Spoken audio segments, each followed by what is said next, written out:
Well, good morning, everyone. I'm on. Yeah, I'm on. Yeah. Happy Friday to everybody. Good to see you in the house today. Let's see, I want to change my view. I don't see LaDonna yet. I don't think she's on. Okay. Well, happy Friday to everyone. Welcome to our Fully Awake 365 devotional. There's my sister right there Where? on the book. Brandy and I are a little sleepy this morning. We left Chapel Hill at about 7:30 last night. You don't realize, you think, oh, just drive up to North Carolina. It's like the eastern, northeast edge of North Carolina, almost into Virginia, I think. So we got home a little after 1 a.m. last night. And then we're watching this show called Love on the Spectrum. I don't know if anybody has heard of the show. Fantastic show. We can't turn it off. And so these precious people are having like their first date and their first kisses. And yeah, we now on 3 hours of sleep, we are regretting that we did not go to sleep a little earlier. Till 2:30 in the morning. Yeah, we're love on the zombie this morning is what we are. Anyway, well, welcome to Spirit of Truth Sanctuary. We're glad you're here today. It is April the 11th. We are just a couple of days away from Palm Sunday and celebrating the triumphal entry of Jesus into Jerusalem. There's a lot to unpack with that, with the story and the narrative. I think we'll have an amazing day on Sunday. Tomorrow, just a quick announcement as before we get into our devotion, is work day. And so we'd love to see everybody out Saturday morning. Come help us beautify the property.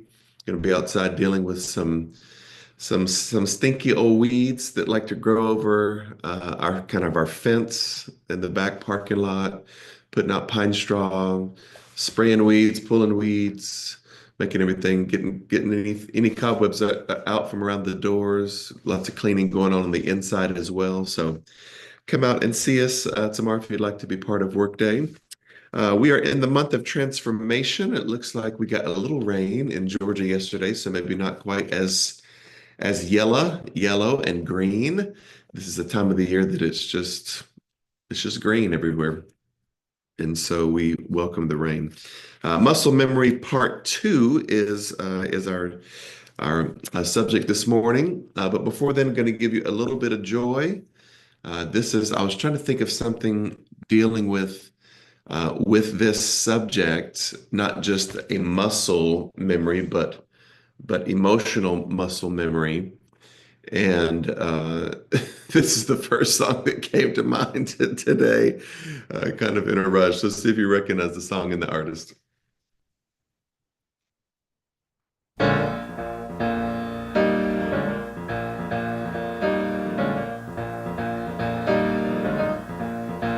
You better think about what you're trying to do to me. Think, let your mind go, let yourself be free. Let's go back, let's go way back when. I didn't even know you couldn't have been too much more than 10. I ain't no psychiatrist, I ain't no doctor with degrees, but it don't take too much time to see what you're doing to me. You better think about what you're trying to do to me, yeah. Think, let your mind go, let yourself be free. Oh, freedom, freedom, freedom, oh, freedom, yeah, freedom, now freedom.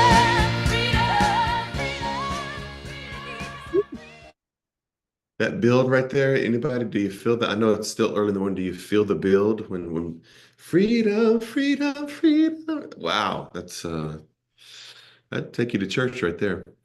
Okay, talk to us, Brandon. Ooh, I have my hands raised over here, like.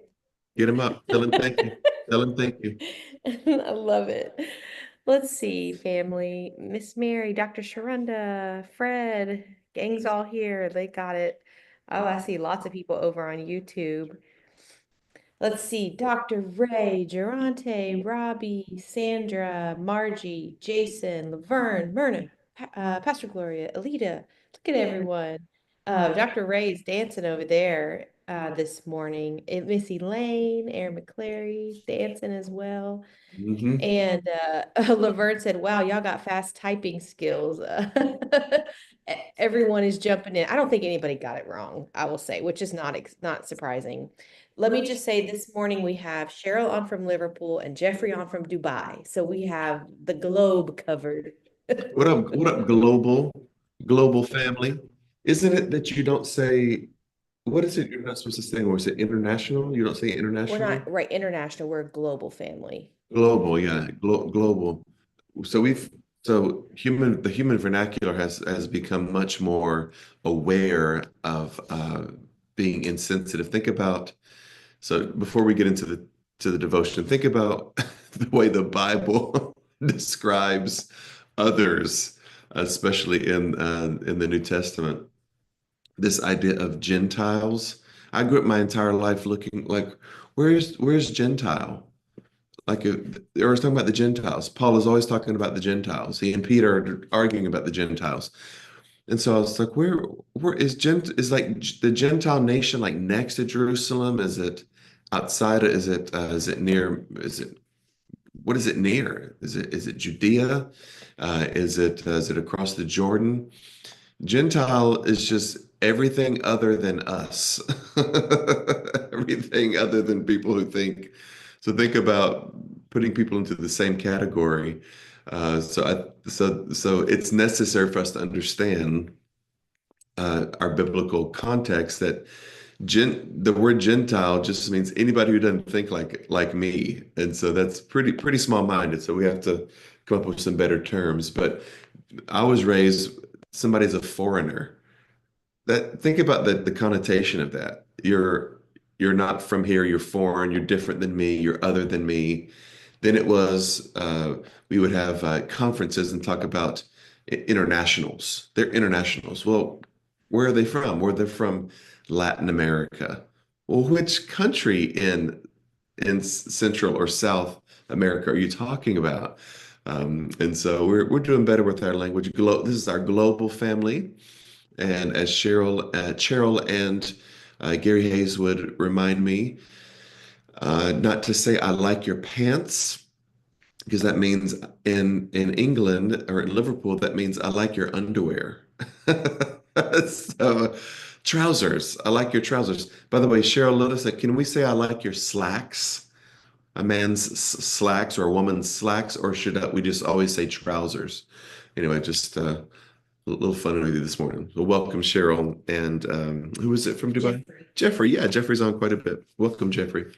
All right, we're in April the 11th, muscle memory part 2. Let's grab our affirmation at the very top. Today, I understand that it is just as possible to exercise my emotional muscles as it is to exercise physically.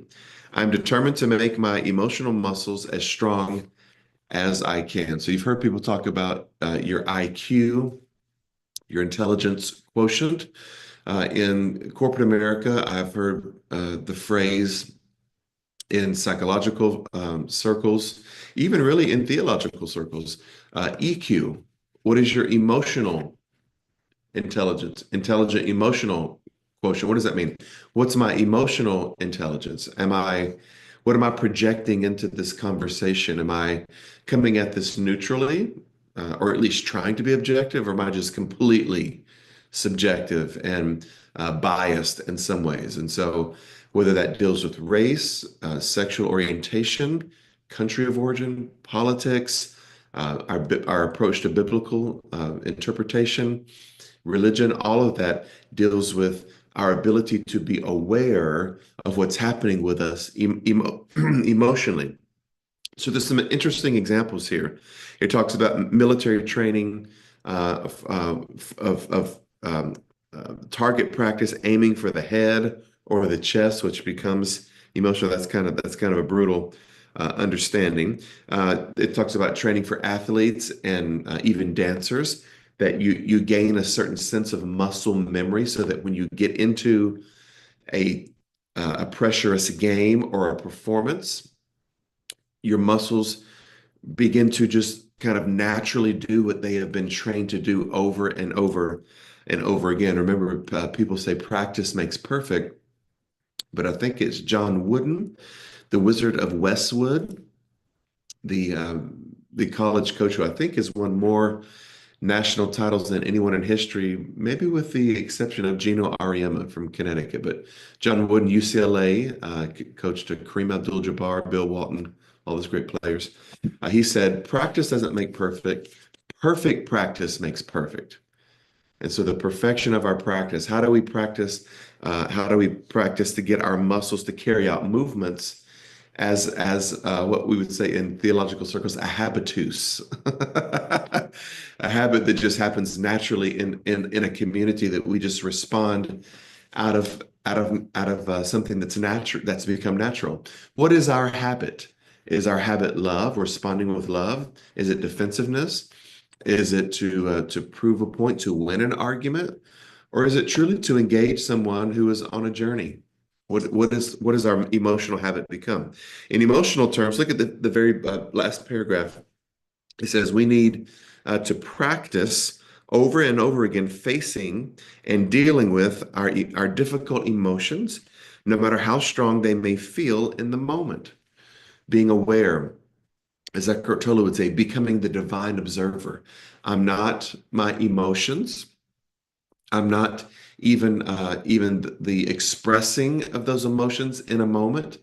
I'm the awareness that my emotions are doing something. And what does that mean? Where is it coming from?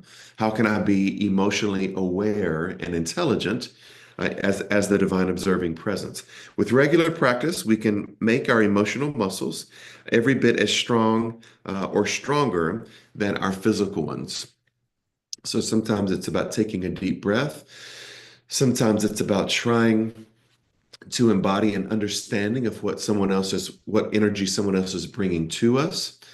Sometimes it's just an awareness of shared memory, of lived experience. What is all involved in this conversation right now? Where is it coming from? I do that with my grown adult children a lot. They'll say, "Dad, I had uh, kind of a difficult conversation with this person today," or why does this person act this way, or why do they? And so I say, well, let's try to be emotionally intelligent about this. Where is this coming from? Why do people act the way they act? What is their past? How is their past informing them? How is their experience with society informing how they respond to things? I think if we can be emotionally aware of what's happening, our emotional muscles are strong.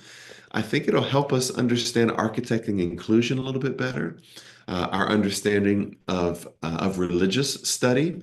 All of that is involved with emotion, with culture, with lived experience. Think about where much of the New Testament is written from Hebrew and Jewish men who are coming, still experiencing Roman occupation, still experiencing oppression, marginalization in some ways, even writing patriarchally. All of that comes from an understanding of desiring to lean in with emotional intelligence and seeing the world really not as we are, but as it is. Seeing with perspective what's happening around us is only understood when we can reflect on what's happening within us. So that is muscle memory part two. It's a little bit out of order because I think this is let's see, this is a two-part series. And so sometime next year or in the next 6 years, we'll get to emotional memory part one. Who knows when April 10th will be next year. All right, let's grab our prayer. You know when is it? No, I want to share something. Oh, yes, please. I was thinking you're talking I about thought Brandy was going to say, well, next year, 2026, no. April 10th will be, but she wants to share something. Okay, Yeah. here, I'll come on camera, which Come on with them come bring them glasses over here, shot dog. forgive the can you see me? Oh, I don't think everyone can. I can see you. Let's see here. There we go. Good morning, family. Okay, so DE, have you heard of the other intelligence types of intelligence? You mean like as in There's aliens? IQ? No, DE. Ah, I thought we were going to have the alien No, conversation D. this morning. Other intelligence. No, sorry, go ahead. have you heard of there's IQ, there's EQ. Anybody else know where I'm going? There are two other types. Your SQ and your AQ. And I just talked about this or read about this earlier. I would love to unpack the four types from a perspective of inclusion, or as inclusionists, you have to have all four. Your SQ is your social quotient. Okay. So, I mean, essentially the ability to build and maintain relationships. So your social quotient, I love it. Yeah. And your adversity quotient, which I don't know much about, but I mean, I guess persevering through difficult situations. I think also adapting to change. So family, that would pertain to us Interesting. as fellow. So we have to flex all four types of our muscles, of our intelligence So, muscles. social quotient, what's the A one? Adversity quotient. Adverse. So how do I respond in adversity? And to change. To And change, being what is it called? Agile, emotionally agile, mobile. I want to add some to it. There is your GQ. DE. Coming up on Easter, get your GQ So out. DE, we've had no sleep. So is he going to be silly all day? Probably. GQ. Anybody remember South DeKalb Mall had We are GQ? beautiful as well. Everyone that I Get your see in this GQ chat on. today are the most beautiful people I've ever seen. So The GQ is our important. GQ can pertain as inclusionists, we cannot help but to radiate beauty. So I'll So go with just- you there. Just as a point of order here, for the first 20 years of my preaching ministry, I stayed up all night the night before Easter trying to get my best sermon together so that someone who came to church once a year on Easter was going to hear my sermon, and they were going to come back that next Sunday. Child, the last 10 years I've been like, y'all have y'all's fashion show. Easter is just another day to me. Christ the Lord is risen today. That's why we're here. I'm not trying to get y'all to come back to church. If you don't want to come, don't come. Easter is a fashion show, and it's just another day, of course, for us to represent to celebrate the risen Lord. But yeah, I do not put pressure on myself for Easter. So do not come Easter looking for my best sermon. You're going to get my normal sermon on Easter. Okay, so two other things. Cheryl, Miss Cheryl says slacks is okay. Slacks is okay. All right, Slacks so is okay. you're going to get some GQ. You're going to get some GQ slacks from me on Easter Sunday morning. And then there's the IQ, the EQ, the SQ, the AQ. AQ and your GQ, and then Jeffrey has introduced another one. Okay. The PQ. He says positive intelligence. All right. Thank you, Jeff, I like for the that. positive intelligence. We're I do like that. And then I thought the SQ was going to be our Sasquatch intelligence. All right. The Anyway, Sasquatch. I love you, family. I don't. Why don't you get back to the devotion? There's no Sasquatch. There's one more that I forgot I was going to talk about. Anyway, the AQ could also be Thomas Aquinas, who's one of the church mystical fathers. Anyway, okay. So thanks for bearing with me in my folly. My sister isn't here this morning to make me silly, so Brandy brought it out in me this morning. We'll celebrate all of your cues this morning, all of your quotients. We love you guys. Looking forward to seeing you on Sunday morning, Saturday at our workday, but Sunday morning with our gathering, both in person and virtually, on the day of the triumphal entry and your triumphal entry. Yes, I thought we did. Did we not? Oh, yes, we did not. I was good. The interruption was awesome, though. All right, let's read our prayer together, my peoples. Source of determination. Help me today to practice handling my emotions appropriately on a regular basis so that when a difficult situation occurs, my emotional muscles are strong and ready. Let the church say amen. We love you guys. Have a great rest of your day. Your sister says he's done. And seen. He's done, and she misses us even though she's not here. I love you all. And seen. Celebrate your Sasquatch intelligence this morning. I believe Sasquatch exists. Go in peace.